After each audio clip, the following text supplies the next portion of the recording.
You know you're really down bad when your biggest talent isn't streaming, entertaining, or even acting remotely normal. It's staging fake car crashes and somehow still getting views. Jack Doherty has officially entered his career-ending side quest phase. This guy is speedrunning his downfall like there's a leaderboard involved. From pretending to wreck luxury cars to having child protective services show up midstream, Jack's everyday life now feels like a low-budget episode of Black Mirror. So buckle up because this one's about to expose everything: his ego, his cowardice, and his total lack of loyalty. All broadcasted live. Let's dive into Jack's favorite genre of content, fake chaos. Alright guys, I just crashed another car. I think it's finally time I get off the road. Yeah, no? He went live claiming he'd wrecked yet another luxury car, dramatically declaring that maybe he shouldn't be behind the wheel anymore. And honestly, fair, but here's the kicker: none of it actually happened. The whole thing was staged. Not only did Jack not crash anything, but the footage he used was recycled from another creator's staged accident. Same car, same rental guy, same cringy acting. At this point, it's like he's not even trying. He's out here playing GTA with cheat codes, and still managing to lose. Instead of owning up to the fakery, Jack doubled down. Cue the fake crying, sad piano music, and slow camera zooms. He's out here giving dollar store Oscar performances in the genre of clout-bait tragedy. And just when you think it can't get more humiliating, it does. Let's talk about how Jack reacted to a real car crash when he wasn't even in. His friend Michael totaled a BMW, and instead of checking if the dude was okay, Jack rolled up with a camera crew and a lighting setup like he was filming a shampoo commercial. He literally tore off his shirt, posed next to the wreck, and flexed like the crushed hood was gym equipment. Yes, they filmed for over an hour. Multiple angles, reaction shots, even reenactments. It felt more like a Netflix doc than two influencers exploiting a near-death experience. You'd think that would be a moment to stop and reflect, but nope, Jack was just getting started.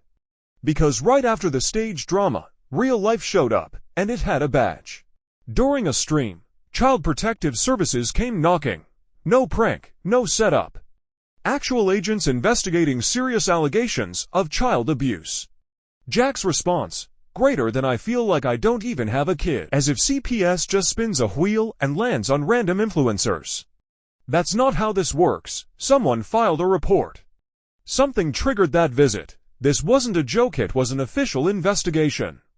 But Jack, he treated it like bonus content. Cracked jokes, flirted with the agent, and even called the whole ordeal a random side quest like he just unlocked some hidden DLC. He was literally role-playing a federal investigation for clout.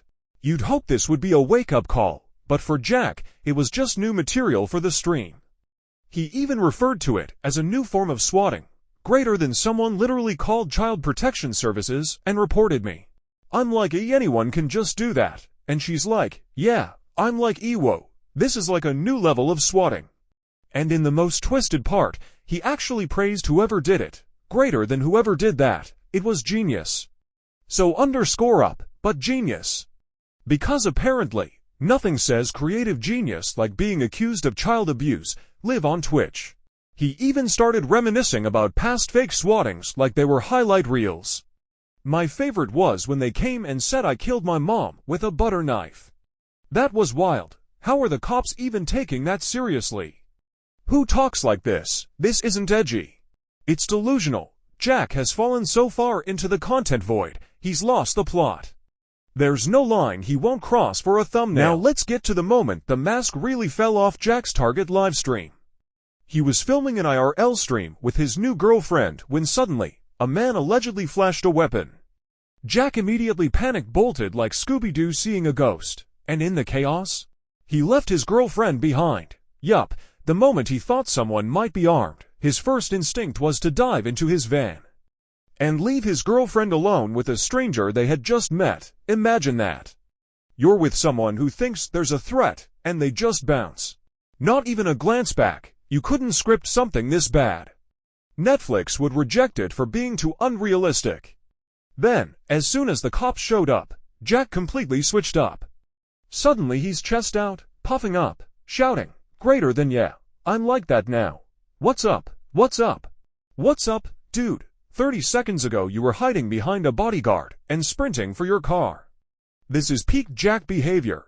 Act tough once the danger's gone, then flex like you didn't just abandon your girlfriend. And let's talk more about that, because not only did Jack leave her behind, he didn't even realize she was still inside. He literally told his driver, "Greater than let's dip." No check-in, no concern, just left her. Not only is that careless, it's dangerous. And it shows exactly how much Jack values the people around him. Spoiler, not at all. Once he was safe behind locked doors, the joke started flowing. Greater than that was hilarious. "He's gonna get me. Dude, that was so funny. Dave, can we leave? I'm scared. Let's go and come back." But let's be real, you could see the fear in his face. Hands shaking, voice cracking. Jack was rattled. Instead of being honest about it, he put the mask back on. Sarcasm, forced laughs, and fake bravado. He wants so badly to be seen as fearless, but when things get real, he folds. Live. So what's the conclusion here? Jack Doherty has officially become the villain in his own story. Once upon a time, he was just another annoying clout chaser. Now, he's dangerous, reckless, and completely disconnected from reality. Whether it's abandoning his girlfriend, joking about abuse investigations, or faking trauma for clicks, Jack's shown us who he really is. And finally, the internet has caught on. Even his fans have stopped defending him. They're not just watching him fall apart, they're enjoying it. Comment sections are now full of people roasting him, mocking him, cheering on the downfall. Because Jack Doherty didn't get cancelled by Twitter mobs or taken down by drama channels, he did it to himself. He self-destructed, streamed it live, monologued through it, and tried to turn every second into revenue. And that, right there, is the most poetic part of his collapse. The guy who built a career on lies, flexing, and fake drama, exposed himself as nothing more than a coward, a narcissist, and a clout addict so desperate for attention, he left the woman he was with during a possible shooting, just to keep the camera rolling. So yeah, this might finally be the end of Jack Doherty, and honestly, it couldn't be more satisfying.